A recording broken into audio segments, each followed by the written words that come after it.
السلام علیکم ورحمۃ اللہ وبرکاتہ۔ رجب کا مہینہ شروع ہو چکا ہے اور اب 2 مہینے رمضان کا مہینہ شروع ہونے میں باقی رہ گئے ہیں۔ میرے عزیز بھائیوں، میری بہنوں، رجب کے مہینے میں ہمیں کیا کرنا چاہیے اور کیا نہیں کرنا چاہیے، آئیے احادیث مبارکہ کی روشنی میں جانتے ہیں۔ رسول اکرم صلی اللہ علیہ وسلم کا مبارک ارشاد ہے کہ رجب کا مہینہ یہ اللہ کا مہینہ ہے، اور شعبان یہ میرا مہینہ ہے، اور رمضان یہ میری امت کا مہینہ ہے۔ یہ رجب کا مہینہ نیکیوں کی کھیتی کرنے کا مہینہ ہے، اور شعبان یہ نیکیوں کی کھیتی کے بڑھنے کا مہینہ ہے، اور رمضان اس نیکی کی کھیتی کو کاٹنے کا مہینہ ہے۔ تو پتہ یہ چلا کہ رجب کا مہینے سے ہمیں عبادتیں اپنی بڑھا دینی چاہیے۔ رسول اکرم صلی اللہ علیہ وسلم جب رجب کا مہینہ شروع ہوتا تھا تو اللہ تعالیٰ سے دعا کرتے تھے، اللہم بارک لنا فی رجب و شعبان و بلغنا رمضان۔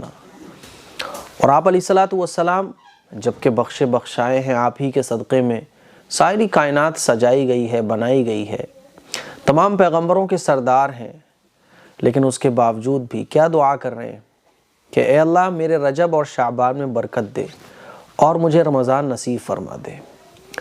جتنا بڑا مہمان ہوتا ہے اتنی ہی بہترین تیاریاں ہوتی ہیں۔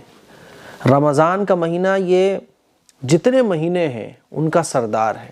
تو رمضان کا مہینہ جب آنے والا ہوتا تھا تو 2 مہینے پہلے سے ہی آپ علیہ السلام اس دعا کا اہتمام فرماتے تھے اور عبادتوں کو بڑھا دیتے تھے۔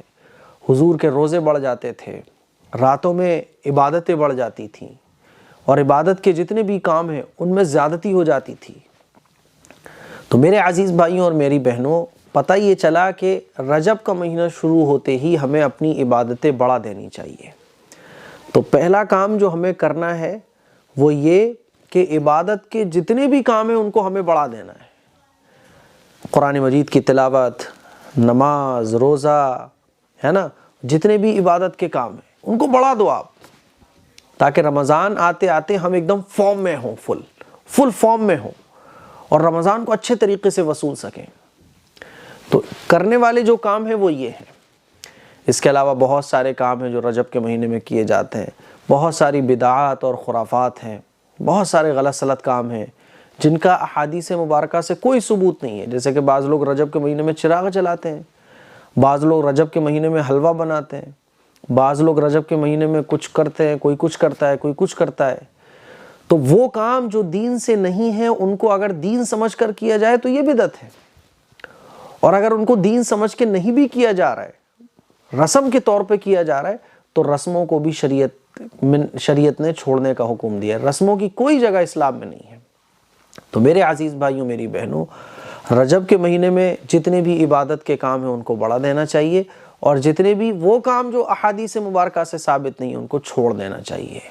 تو بڑا برکت والا مہینہ ہے رجب۔ 4 مہینے اللہ تعالیٰ نے قابل احترام بنائے ہیں، اس میں سے ایک رجب کا مہینہ ہے۔ رجب کے مہینے میں جہاں عبادتوں کا ثواب بڑھ جاتا ہے تو وہیں گناہوں کا وبال بھی بڑھ جاتا ہے۔ تو میری آپ لوگوں سے گزارش ہے کہ جو چند باتیں میں نے آپ لوگوں سے عرض کی ان پر عمل کیجیے گا، اس کلپ کو دوسروں تک پہنچائیں، شیئر کریں۔ السلام علیکم ورحمۃ اللہ وبرکاتہ۔